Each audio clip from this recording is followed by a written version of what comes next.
Alam mo bang ilan sa mga pinakamagagandang tela sa mundo ay gawa sa hiblang Pilipino?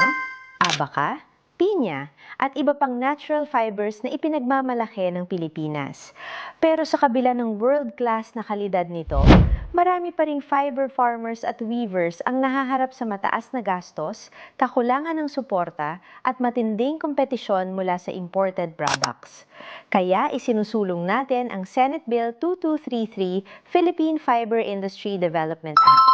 Layunin nitong palakasin ang ating lokal na fiber industry sa pamamagitan ng mas maraming suporta sa farmers at weavers, research, modern technology, at mas malawak na merkado para sa mga produktong gawang Pilipino.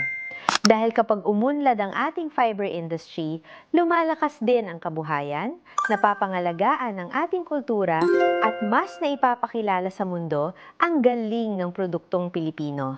Talagang world-class ang hiblang Pinoy.